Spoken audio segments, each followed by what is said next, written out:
श्रावण महीने की दोनों अष्टमियों में से कोई भी अष्टमी, यह भी जरूरी नहीं है कि सोमवार की ही अष्टमी थी।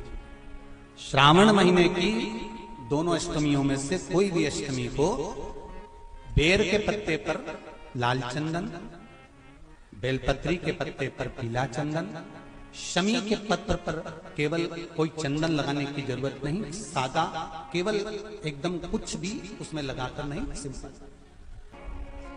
महाराज शमी के 5 पत्ते औषधि के रूप में लिए गए। पर कोई कहे कि शंकर भगवान भांग का नशा करते हैं, तो ये संसार के लोगों को समझा देना कि शिव भांग का नशा, मेरा भोलेनाथ भांग का नशा नहीं।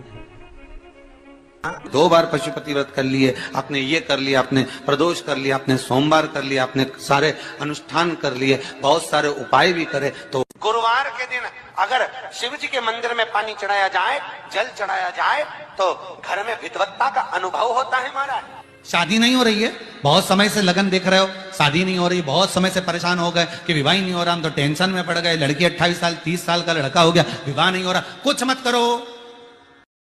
श्रावण महीने की अष्टमी तिथि आए तो अशोक सुंदरी वाली जो जगह है वहां पर हल्दी की 7 बिंदियां लगा दो, लड़का लड़की का हाथ उस बिंदी पर रखवा दो, उसका नाम गोत्र बोलो, उसी हल्दी में उसके हाथ पीला करवा दो, और पीपल के पेड़ पर उस हाथ के 5 छापे पड़वा दो, 3 महीने में विवाह पक्का हो जाता है। महाराज उसका इतना, अशोक सुंदरी के उस हल्दी का इतना प्रमाण। विकलांग है, डॉक्टर ने कहा इस बच्चे का विकास नहीं हो रहा, बच्चे की बुद्धि काम नहीं कर रही है,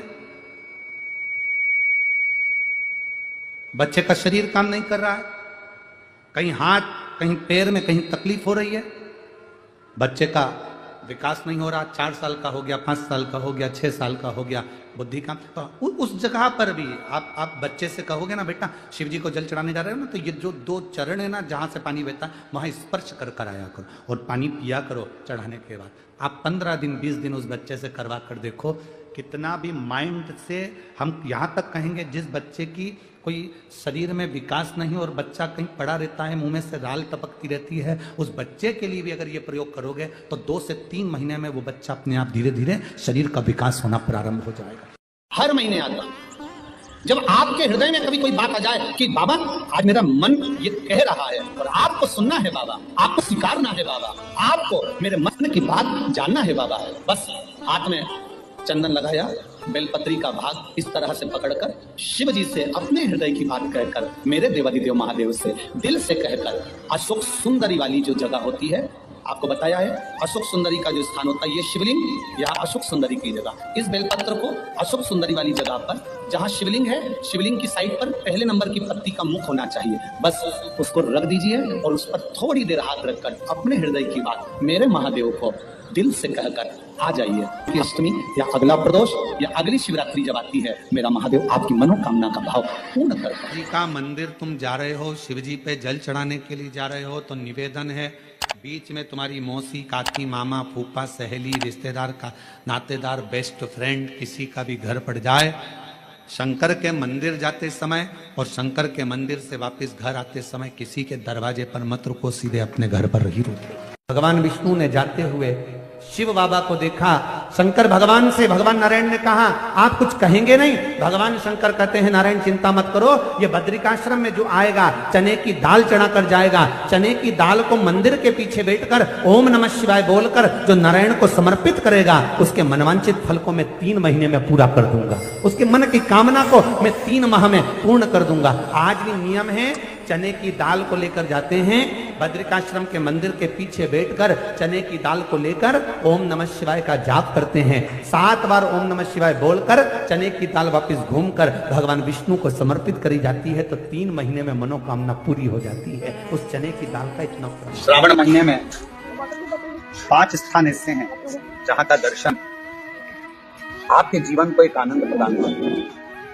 पहला है बेलपत्र के वृक्ष के नीचे जाकर ऊपर की ओर मुख कर बेलपत्र का दर्शन करें, यह आपको जीवन में सुख प्रदान करेगा। दूसरा है शिवालय के नजदीक में पहुंचकर भगवान शंकर के शिखर का दर्शन करना। तीसरा है मंदिर के अंदर शिवालय में पहुंचकर नंदी का दर्शन करना। चौथा है भगवान शंकर के मंदिर में पहुंचकर जो जलाधारी लगी होती है, डमरू त्रिशूल रखा होता है, उसका दर्शन करना। और पांचवा है मेरे देव अधिदेव महादेव के शिवलिंग का दर्शन करना। ये हमारे जीवन को एक आनंद और सुख प्रदान करता है। श्री शिवाय नमस्ते। अगर कोई व्यक्ति मंदिर में बेलपत्र चढ़ा हुआ है और बेलपत्र उसने एकत्रित कर लिया मंदिर के अंदर ही, और मंदिर में बेलपत्र एकत्रित कर कर धागा लिया, और उस कच्चे धागे में, उस कच्चे धागे के अंदर अगर उस बेलपत्र की डंडी को पीछे से उसने एक एक साधारण सी गांठ लगाकर उस बेलपत्र की माला को सिद्ध कर लिया, हल्की सी कच्चे सूत की गांठ लगाते लगाते मंदिर की चढ़ी हुई बेलपत्र को, शंकर पर चढ़ी हुई बेलपत्र को, शंकर की चढ़ी हुई बेलपत्र को ही उसने गांठ लगाकर जब माला सिद्ध कर ली, और सिद्ध कर कर अगर वही माला भगवान शंकर को अर्पित कर देती है, तो कहते हैं कि हमारा फिर पुनर्जन्म होता ही नहीं है। इस संसार सागर से हमारी मुक्ति हो ही जाती है, पुनर्जन्म से हम छूट जाते। इस पवित्र महीने में बाबा देव अधिदेव महादेव अपने भक्तों के लिए कुबेर का भंडार खोल देते हैं। ऐसे पवित्र महीने में आप शिव को पाने का प्रयास करें। शिव किसी भौतिक वस्तुओं से प्राप्त नहीं हो सकते। शिव को पाने का सबसे सुंदर तरीका है शिव के मंत्र का जाप करना, भगवान शंकर को जल अर्पित करना, समर्पण करना, और बाबा देव अधिदेव महादेव के मंत्र जाप का स्मरण करना। वही सावन की मूलता है। मेरी जीजियों से, मेरे जीजाओं से, बेटियों से, बेटाओं से, मंजिल तक पहुंचने के लिए पांव की जरूरत होती है, और शंकर तक पहुंचने के लिए भाव की जरूरत होती है। मंजिल तक पहुंचना है तो पांव की जरूरत होगी, और शंकर तक पहुंचना है, शिव तक पहुंचना है, शंकर से कुछ प्राप्त करना है, झोली पसार कर अपनी झोलियों में खुशियां प्राप्त करना है, तो भाव की जरूरत होती है, केवल भाव। आप कितने धनपति हैं, कितने करोड़पति, कितने सत्तापति, कितने वैभवपति हैं, कितना आपके पास में वैभव है, कितना धन है, कितनी संपदा है, वो कोई मायना नहीं रखता। आपका भाव कितना है, शंकर जी के प्रति आपका दिल कितना है, भगवान शंकर के प्रति आपका भाव कितना है, वो देखा जाए। और कभी मौका लगे ना तो एक बार सीहोर कुबेरेश्वर धाम रुद्राक्ष महोत्सव में आकर देखिएगा। हीरे की चूड़ियां पहनने वाली मेरी जीजियां, जिनके घर में 10-10 नौकर काम करते हैं, वो भी कुबेरेश्वर धाम में बर्तन मांजने की सेवा करती हैं, आकर सेवा में लगी रहती हैं, भोजन बनाने की सेवा करती हैं। जिनके घर में 10 नौकर लगे हैं, वो कुबेरेश्वर धाम में आकर बाबा की सेवा में लगती हैं। उनसे पूछो कि तुम क्यों सेवा करती हो, उनसे पूछो कि तुम यहाँ आकर क्यों करती हो सेवा, तो वो कहती हैं हम साल में एक बार बाबा के धाम आते हैं और कुबेरेश्वर बाबा के यहाँ आकर सेवा कर कर जाते हैं। साल भर कुबेर भंडारी इतना देता है कि हमारी सेवा के लिए 10 नौकर लाकर खड़ा कर देता है। ये उसकी कृपा, ये उसकी उदारता, ये उसकी दया। शंकर भगवान ने पूछा कौन सा रूप, तो कि जो मैं बचपन में भजती थी, जो मैं बचपन में भजती थी, जिसको मैंने बचपन में दर्शन किए हैं, छोटा सा शिवलिंग, छोटा सा शिवलिंग, ठीक है, छोटा सा शिवलिंग का रूप शंकर भगवान रखने को तैयार है, ठीक है। शिवजी ने पूछा कि मुझे उठाएगा कौन।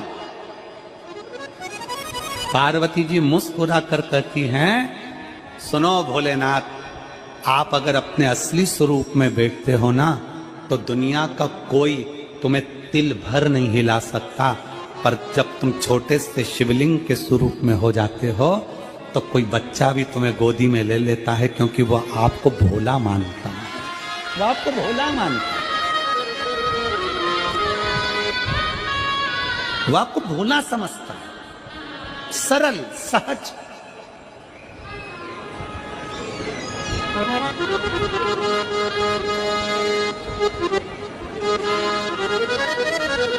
बहुत बड़ा दर्शन का फल है।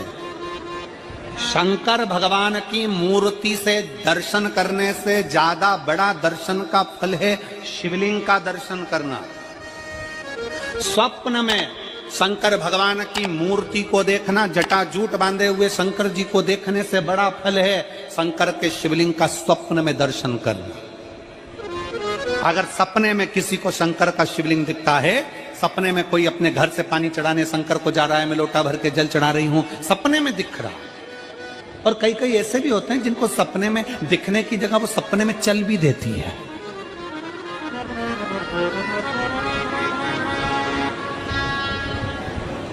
महाराष्ट्र में कथा थी तो वहां एक पत्र आया था, एक भाई ने लिखा था, मेरी पत्नी से मैं बहुत परेशान हो गया हूं। उसका नाम हमें स्मरण में नहीं है, सिरपुर की कथा में वो पत्र था। तो उसने लिखा, मैं अपनी पत्नी से परेशान हो गया हूं। तो उससे हमने एकांत में बुलाकर पूछा, भाई ऐसा क्या हो गया, बता तू क्या हुआ। उसका फोन नंबर था, उसको फोन लगवाया, पूछा क्यों परेशान हो गया। उसने कहा, मेरी पत्नी रात को चिल्लाती है, बोल बम का नारा है बाबा एक सहारा। कभी कभी सपने में बैठकर चिल्लाती रहती है, ऐसे बैठ जाएगी और चिल्लाएगी, श्री शिवाय नमस्तुभ्यं, श्री शिवाय नमस्तुभ्यं। और तो और यहाँ तक तो चल जाता है गुरुजी, पर इससे आगे नहीं चल पाता है। हमने पूछा इससे आगे क्या। नींद में रसोई घर में जाना चाहिए, बाजू में बोतल रख के सोती है ना पानी पीने की, वही बाटल उठ के मेरे को शंकर जी समझ के उंडेल देती है। दिक्कत है नजदीक तक, यहां तक भी चल जाएगा कि श्री शिवाय नमस्तुभ्यं जप है, और ये भी चल जाएगा कि बोल बम का नारा है और बाबा है, पर ये नहीं चलेगा कि वो पानी की बोतल ठंड में मेरे ऊपर डाल दे उंडेल की। ये हमने कहा तू कल अपनी धर्म पत्नी को लेकर आना। उसकी पत्नी आई, आंखों से उसके नीर बह रहा था, जल, आंखों से जल बह रहा था। जैसे आज गाड़ी चलाकर लेकर आने वाले जो भाई थे, अब कमल जी आपने किसको भेजा था हमें नहीं मालूम, जो गाड़ी चलाकर आज लेकर आए थे हमको लेकर, उनकी आंखों में जल भरा हुआ था। वो कह रहे थे जब पहले गुड़ियारी में कथा थी, सबसे आखिरी में बैठकर कथा सुनी थी, एक विनती करी थी बाबा से कि बाबा बस ये सब कर देना। दूसरी कथा मैंने रायपुर के पास में जब हुई अमलेश्वर में, तब कथा के मध्य में बीच पंडाल में बीच में बैठकर सुनी थी। फिर वहां भी बाबा से एक विनती करी थी, और आज मेरे बाबा ने ऐसी कृपा कर दी कि आपके नजदीक में बैठकर गाड़ी चलाकर यहाँ तक पहुंचा।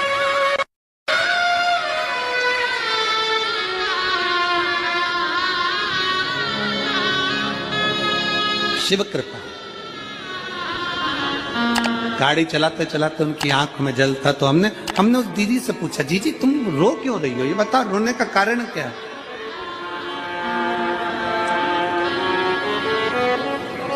कहने लगी, गुरुजी आपका इतनी नजदीक से दर्शन हो गया। हमने कहा, जी एक बात सुन, आज बड़ी प्रसन्नता से कहते हैं कि किसी गुरु का दर्शन जब होता है तो आंखों से नीर बहता है। भगवान से प्रार्थना करना कि एक बार उसका दर्शन हो जाए तो हमारी जिंदगी उसकी हो जाए, उसका दीदार। कितनी आतुरता थी मेरे राम जी की। राम जी ने शिवलिंग की स्थापना जब रामेश्वर में करी, उसके पहले राम जी ने हनुमान जी से कहा, जाकर कैलाश पे से शिवलिंग लेकर आओ। रामचरितमानस का स्मरण करिए, जाओ कैलाश पर से शिवलिंग लेकर आओ, मुझे यहाँ पर पूजन करना है। राम जी ने हनुमान को शिवलिंग लेने भेज दिया। रामेश्वर धाम में राम जी इंतजार कर रहे थे, तभी हनुमान जी तो गए थे शिवलिंग लेने के लिए, और मां जानकी ने शिवलिंग का निर्माण कर दिया। राम जी ने शिवलिंग का निर्माण कर दिया, जानकी जी ने शिवलिंग का निर्माण कर दिया। मतलब शिव जी को प्राप्त करने के लिए क्षण की भी देरी नहीं करना चाहिए। तुरंत हनुमान जी शिवलिंग लेकर आए, हनुमान जी की आंख में जल। हनुमान जी बोले, प्रभु वो, हनुमान जी बोले, नाथ मेरे को शिवलिंग लेने भेजा था और मैं शिवलिंग लेकर आया, उससे पहले आपने रामेश्वर धाम की स्थापना कर दी, अब मेरे शिवलिंग का क्या होगा। जो मैं लेकर आया। राम जी मुस्कुराकर बोले, रे हनुमान, शंकर के शिवलिंग के पूजन में तो देरी करना ही नहीं चाहिए। जैसा बन जाए वैसा बना लो, जैसी पूजन हो जाए वैसी कर लो, जैसी आराधना हो जाए वैसी कर लो। तो मेरे शिवलिंग का क्या होगा? राम जी ने कहा, चिंता मत करो हनुमान, इस शिवलिंग को मैं ले जाकर स्थापित करता हूं। एक शिवलिंग हनुमान जी महाराज का स्थापित करा, एक शिवलिंग सीता जी के हाथ का राम जी ने स्थापित करा। जो सीता जी के हाथ का स्थापित करा वो रामेश्वर शिवलिंग हुआ, और जो हनुमान जी के हाथ का स्थापित किया वो हनुमतेश्वर शिवलिंग हुआ, जो आज भी रामेश्वर में विराजमान।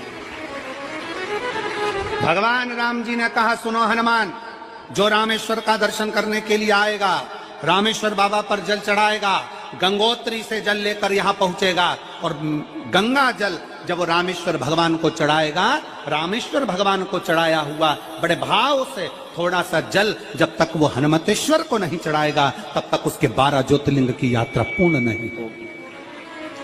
हनुमतेश्वर ज्योतिर्लिंग पर भी शिवलिंग का रूप धारण करे शंकर जी विराजमान।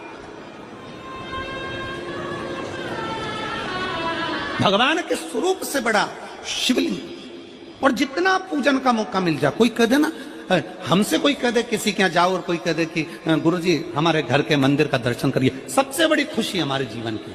ऐसा लगता है अंदर फुलझड़ियां फूट गई, उसमें भगवान शंकर का दर्शन होगा, उसमें लाडले ठाकुर का दर्शन होगा, उसमें उनकी कुल देवी का दर्शन होगा, उसमें देवता का दर्शन होगा। परिवार से मिलेंगे बाद में, पहले मिलो अंदर विराजमान शिव से। कई बच्चे गले में रुद्राक्ष पहने रहते हैं ना, कई बच्चे, कई बेटियां, कई माताएं अपने गले में रुद्राक्ष पहनी रहती हैं, कई मेरे भाई अपने गले में रुद्राक्ष पहने रहते हैं। और बच्चे के गले में जब रुद्राक्ष का दर्शन होता है तो ऐसा लगता है कि शंकर इसके साथ कदम से कदम मिलाकर चल रहा है। पहले हम उस रुद्राक्ष को नमन करते हैं। जिसके गले में रुद्राक्ष होता है पहले हम उसको नमन करते हैं, क्योंकि उसके गले में शंकर स्वयं विराजमान है, शिव उसके साथ चल रहा है।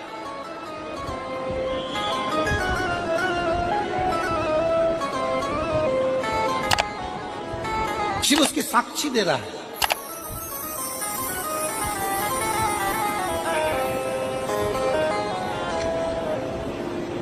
शंकर कृपा करने वाला दयालु दातार, उसकी उदारता, उसकी करुणा। एक पत्र है,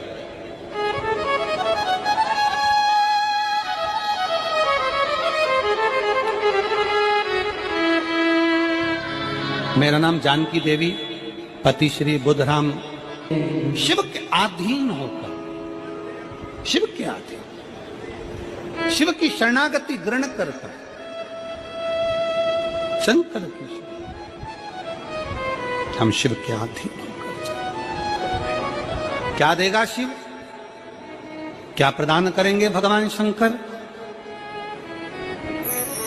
मेरी जीजियों, मेरे जीजाओं, मेरी माताओं, मेरे भाई, मेरी बहनों, मेरी बेटी और बेटाओं, जो ये तुम्हारे पास में आकर कोई टॉफी बांट देता है, तुम्हारे पास आकर कोई पानी बांट देता है, तुम्हारे पास आकर कोई बिस्कुट बांट देता है, बाहर जाते जाते कोई खिचड़ी बांट रहा है, कोई चावल बांट रहा है, कोई सांबर बांट रहा है, कोई पूड़ी बांट रहा है, कोई सब्जी बांट रहा है, उस व्यक्ति का नंबर भी लेकर रखो और पूछना कि 3 महीने में तूने जो रायपुर में किसी का मुंह झूठा कराया था, तेरे को 3 महीने में बाबा ने दुगना चौगना दिया कि नहीं दिया। उससे पूछना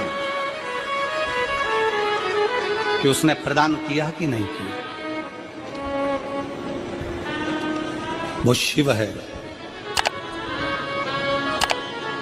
शंकर है।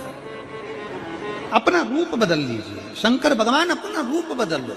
शिव जी शिवलिंग की आकृति, पार्वती जी से पूछ रहे मुझे उठाएगा कौन? शंकर भगवान से पार्वती जी कर रही हैं, अगर आप स्वरूप में रहेंगे तो कोई नहीं उठाएगा, पर आप शिवलिंग की आकृति में आ गए तो कोई भी उठा ले।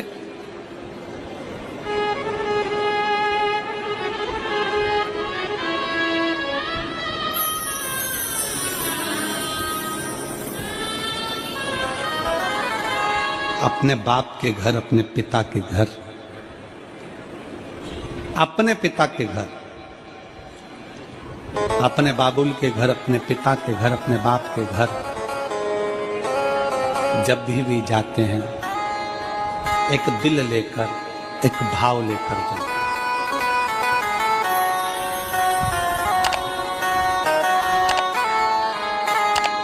और ध्यान देना, जेब खाली है, जेब खाली है, फिर भी मना करते नहीं। जेब खाली है, फिर भी मना करते नहीं। मेरे पिता से अमीर इंसान आज तक कहीं देखा नहीं। कहां देखा?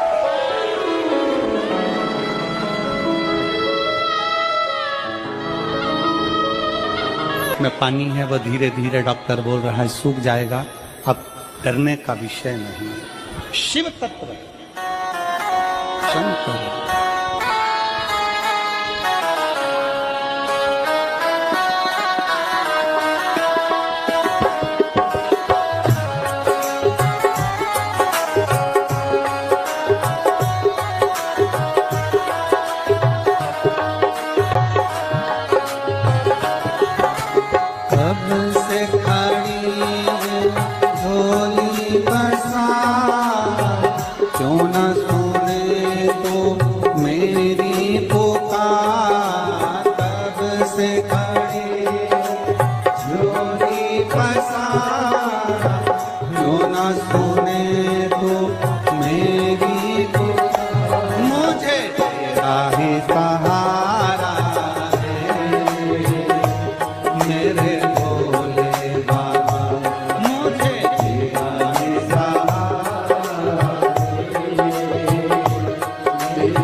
जब जीवन में कहीं समस्या खड़ी हो जाए, कहीं बहुत विकट समस्या है और कोई हल ना मिल रहा हो, तब जिस शिव मंदिर में आप आराधना करने जाते हो, पूजन करने जाते हो, अर्चना करने जाते हो, उस शिव मंदिर के पास में कहीं बेलपत्री का वृक्ष ढूंढो और उस बेलपत्री के वृक्ष के नीचे केवल आप जाकर एक मूंग का दाना या एक चावल, वहीं पर जो कंकर पड़ा हो उसी कंकर को शिव मानकर आप समर्पित कर लोटा भर के जल समर्पित कर दो।